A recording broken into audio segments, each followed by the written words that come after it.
बिस्मिल्लाहिर्रहमानिर्रहीम अस्सलाम वालेकुम and welcome back to my channel educational tips.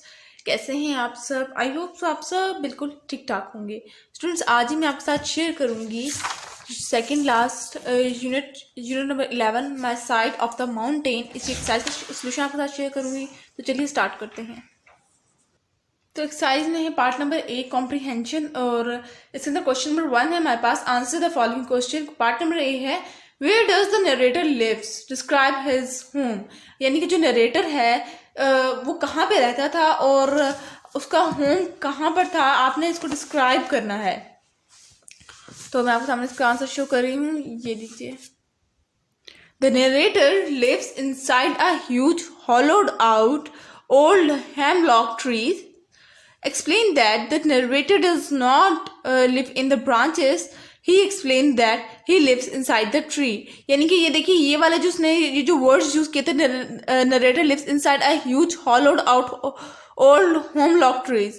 ये वाला जो hollowed out old hemlock trees explain करते हैं कि वो किसी घर के अंदर नहीं रह रहा था, वो किसी branches. Explain that the narrator does not live in the branches, वो किसी ब्रांचेस के अंदर नहीं रह रहा था। he explained that he lives inside the tree. वो एक्सप्लेन खुद ही कर रहा है कि मैं एक ट्री के अंदर रहता हूँ और मैंने उसको जड़ों से उसकी खाड़ दिया, उसको डिग किया हुआ है, उसको अच्छी तरह से खोदा हुआ है और उसकी ब्रांचेस के अंदर मैं नहीं रहता। ठीक है। बी पार्ट में है why is the narrator unsure of the exact date. Narrator को क्यों नहीं पता था कि आज यानी कि जिस दिन वो लिख रहा था, ये स्टोरी लिख रहा था, उसको क्यों नहीं पता था कि क्या दिन है, क्या डेट है। ये है the narrator has lost track of time kept by marking notches on the tree due to being busy trying to gather food for the winter ahead. यानी कि वो खाना ढूंढने में इतना मसरूफ था कि उसको जहन, यानी कि वो सर्दियाँ आ रही ना, तो वो अपने लिए खाना जमा कर रहा था, तो वो इतना बिजी था कि उसको याद ही नहीं रहा कि वो दोबारा देख के आए वो कि क्या तारीख हो रही है। C how long has the narrator been living in the wild. जो नरेटर था उसको कितना अर्सा हो गया था इस वाइल्ड लाइफ, जंगलात में गुजारते हुए और जंगल और दरख्त के अंदर गुजारते हुए। The narrator has been living in the wild for over 8 months। वो 8 महीनों से वहां पे रह रहा था। डी आ जाते हैं what activity keep the narrator busy. Narrator जो था वो ऐसी कौन सी एक्टिविटी करता था जो जिससे वो मसरूफ रहता था। तो इसका आंसर डी पार्ट ये है। The narrator is busy with finding and preparing food, improving his home and tending to his fire। यानी वो इतना वो बिजी किस में होता था, वो खाना ढूंढने में बिजी होता था, वो अपने घर को यानी कि वो जो ट्री था उसको डेकोरेट करने में, उसको अच्छी तरह से डिग करने में बिजी रहता, या वो आग जलाने में बिजी रहता था। ई आ जाते हैं which two animals has the narrator give name to and what are the names. किन दो जानवरों के बारे में नरेटर ने जिक्र किया है और उनका नाम क्या था, उनका नाम क्या बताया है। तो इसका आंसर ये ई पार्ट। एक सेकंड, मेरी बुक नीचे से खराब हो रही है। The narrator gives name to a falcon and a whist frightful is a trained falcon and the baron is a weasel। यानी कि वो उसने एक गुलहरी का नाम दिया था और एक उसने फैल्कन यानी कि चील का नाम समझ लें आप, जो कि काफी ट्रेंड फैल्कन था, उसका नाम उसने जिक्र किया है। अब एफ आ जाते हैं how long has the narrator been inside because of the snow storm. यानी कि जो नरेटर है उसको कितनी अरसा अंदर रहना पड़ा था ट्री के, वो जो उसने अपना घर सा कोफ सा बनाया हुआ था उसके अंदर कितना अरसा रहना पड़ा था उसको, क्योंकि बाहर तो बर्फ की आंधी चल रही थी, तो उसको कितना अरसा रहना पड़ा था। तो एफ पार्ट का आंसर ये है। The narrator is stuck inside the tree for 2 days because of the snowstorm। वो 2 दिन तक अंदर ही रहा था ट्री के। अब जी पार्ट पे आ जाए हैं how does he feel during the snowstorm. यानी कि वो कैसा फील करता था जब वो बर्फ की आंधी चल रही थी, तो उसके क्या फीलिंग्स थी। He pokes his hand into a soft snow and stand up he loves. यानी कि वो जो बता रहा है ना कि फर्स्ट टाइम जिस तरह से, इस तरह जब वो फर्स्ट टाइम आंधी आई थी, फर्स्ट टाइम स्नो स्टॉर्म आया था, तो वो उसने अपना सर उसकी बर्फ़ की तरफ से उठा ऊपर किया और वो फ़ौरन ही बर्फ़ के ऊपर से साइड पे होगी, वो खड़ा हुआ और वो अपने ऊपर हंसना शुरू हो गया कि मैं कितना बुद्धूत हूँ कि मैं इतनी सी बर्फ़ से डर रहा हूँ। एच आ जाए, how does he feel during the snow storm, वो किस तरह से फील कर रहा था अपने आप को, क्या फीलिंग्स थी जब वो बर्फ़ की आंधी चल रही थी। ही इज़ फ्राइटेंड, वो डर गया था। अब I, how does he feel after the snow storm, give evidence about what he said and did to support your answer. आपने बताना है कि वो जब स्नो स्टॉर्म, जब वो बर्फ़ की आंधी ख़त्म हो गई थी तो उसकी क्या फीलिंग्स थी, वो किस तरह का फील कर रहा था। आपने एविडेंस के साथ ही बताना है उसने क्या कहा, वो सब कुछ आपने इसमें एक्सप्लेन करना है। तो ये आई पार्ट का आंसर है। He is very happy and revealed. He laughs and shouts that he did it because he is so revealed to have suffered. He whistles. He is carefree. यानी कि वो जब आंधी आ रही थी तो वो डर रहा था, जब आंधी खत्म हुई उसने अपने ऊपर से बर्फ हटाई तो वो अपने ऊपर हंसा कि मैं कितना डर रहा था, मैं कितना बेवकूफ़ था।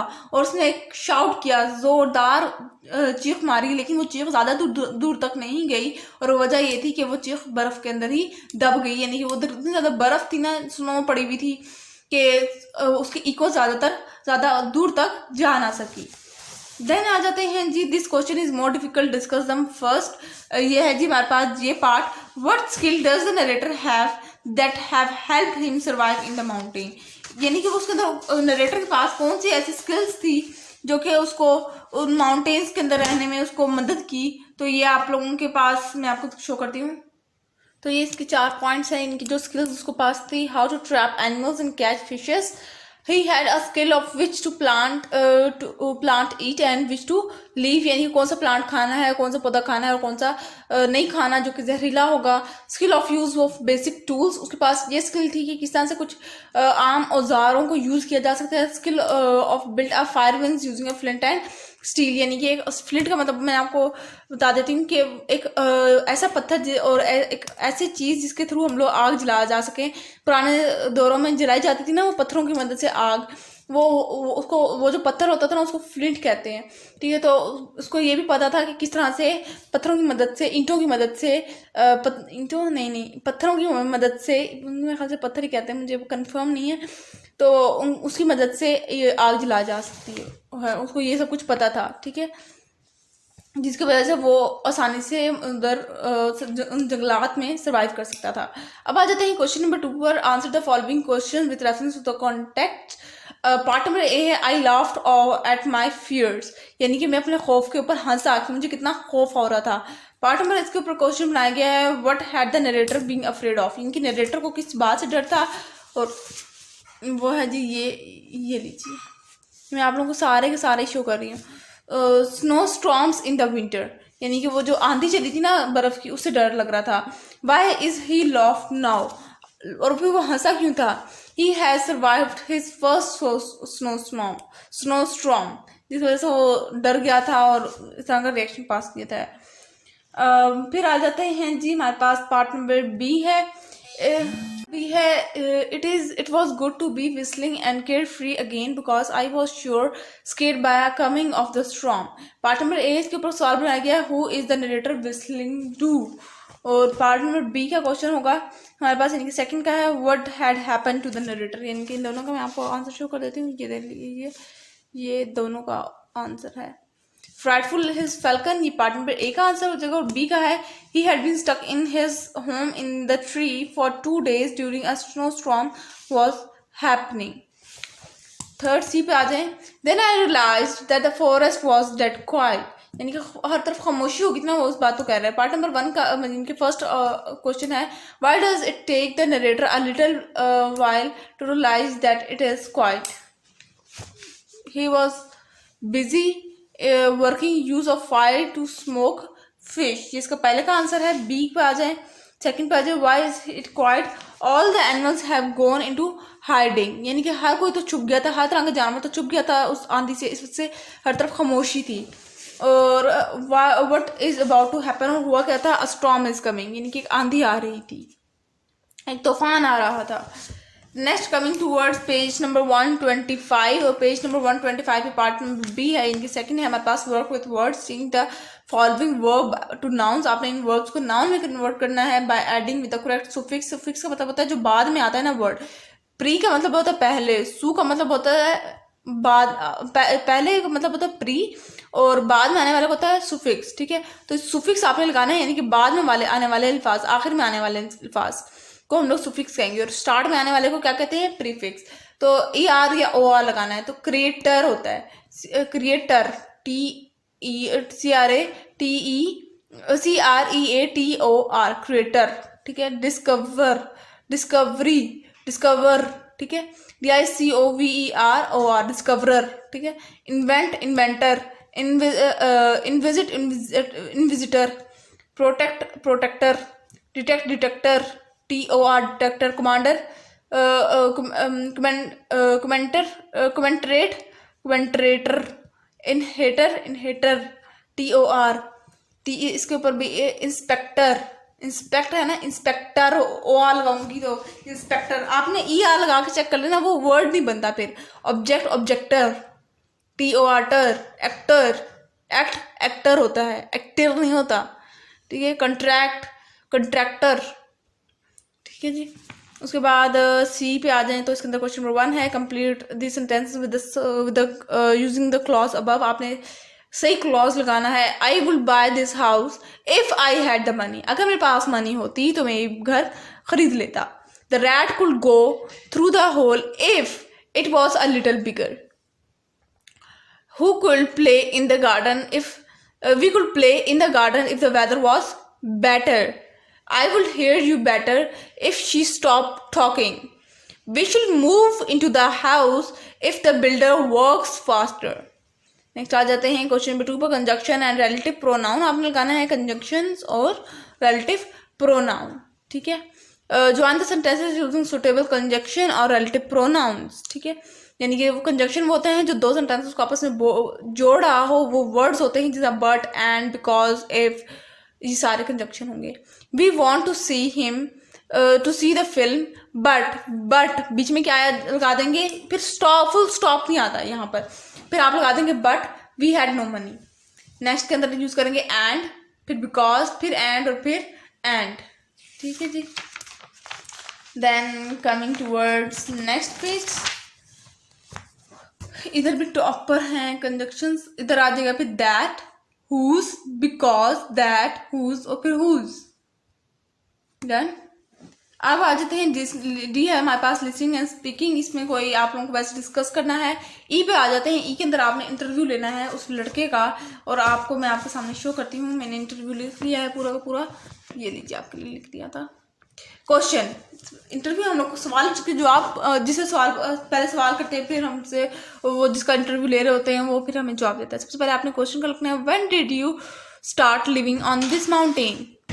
आंसर आया, I started living here about a year ago. Question, why did you choose to live on the mountain? I wanted to make my own world, my own life. The city life had lost its attraction for me. I wanted to live closer to nature. फिर question आया, has it been difficult for you? There were some difficulties at first, but gradually I learned all the necessary skills to survive. Then question, will you share some of these skills? क्या आप अपने इन skills को बता सकते हैं हम लोगों को? Sure. You should know how to trap animals and catch fishes. You should know which plant to eat and which to leave alone. You should know to use basic rules. You should know how to build a fire, wings, flint and steel. फिर question आया, have you had any frightening experience during your stay here? I have had a few scares here and there, but the most frightening experience for me was my first snowstorm. It snowed constantly for 2 days. यानी कि बर्फ मुसलसल बर्फ वाली आंधी 2 दिन तक रही। I was trapped inside my tree home. I was afraid that I would not be able to get out of my home and died inside my home. यानी कि मुझे शुरू में तो यूँ लगा कि मैं अंदर ही रह कर मर जाऊंगा, लेकिन फिर मैंने अपने आप को हौसला दिया। How will you describe your overall experience? It will be enjoyable, यानी कि सारा का सारा एक्सपीरियंस मेरा अच्छा था, अच्छा लगा मुझे यहाँ पर रुककर। तो ये था इस साइज का सोल्यूशन। आई होप सो आपको समझ आ गया होगा।